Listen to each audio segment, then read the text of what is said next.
తారకరత్న అన్నయ్య ఉండి ఉంటే ఎంతో ఆనందించేవారంటూ మీడియా ముందు ఎమోషనల్ అయ్యేవారు మన జూనియర్ ఎన్టీఆర్. తెలుగుదేశం పార్టీ అధికారంలోకొచ్చేసింది. తెలుగుదేశం పార్టీ భారీ మెజారిటీతో గెలిసింది. దీంతో అందరూ ఆనందంతో సంబరాలు చేసుకుంటున్నారు.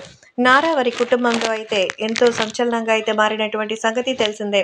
ప్రస్తుతం సోషల్ మీడియాలో సైతం ఈ విషయాలు ఒక్కసారిగా వైరల్ అవుతోంది. ఏది ఏవైనా చంద్రబాబు నాయుడికి సంబంధించిన ఈ విషయం తెలుసుకొని ఎంతగానో ఆనందం వ్యక్తం చేస్తున్నారు. నారా చంద్రబాబు నాయుడికి సంబంధించి జరుగుతున్న ఈ పనుల్లో ఎలాగైనా సరే వాళ్ళని ఇబ్బంది పాలు చేయాలని వైసీపీ చేయనటువంటి ప్రయత్నం అయితే లేదు. కాకపోతే ఇప్పుడు జరుగుతున్న ఈ విషయాన్ని చూసి ఆయన ఎలాగైనా ముందుకు వెళ్ళాలని అయితే తెలుస్తున్నారు. కాబట్టి వీటన్నిటికీ సంబంధించిన విషయాలైతే సోషల్ మీడియాలో సైతం ఒక్కసారిగా మరి వైరల్ అవుతోంది.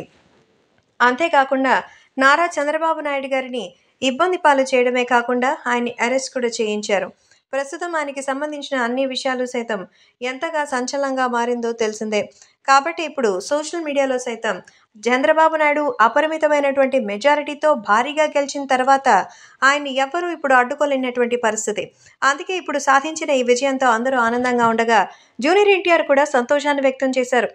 ఎన్టీఆర్ ఆనందపడ్డమే కాదు, తన అన్న తారకరత్న రాజకీయాల్లోకి వచ్చి సక్సెస్ సాధించాలని చూశారని, తారకరత్న ఇప్పుడు అధికారంలోకి లేకపోవడం మరి చాలా బాధపడేవారని, ఈరోజు ఆయన ప్రాణాలతో లేరు. కానీ ఒకవేళ ఉండి ఉంటే ఖచ్చితంగా ఆయన కూడా ఓ నియోజకవర్గానికి ఎమ్మెల్యేగాను, ఆయన ఎంపీగాను ఉండేవారు అంటూ తారకరత్న లేని లోటుని మరిచిపోలేమంటూ ఎమోషనల్ అవుతున్నారు ఎన్టీఆర్.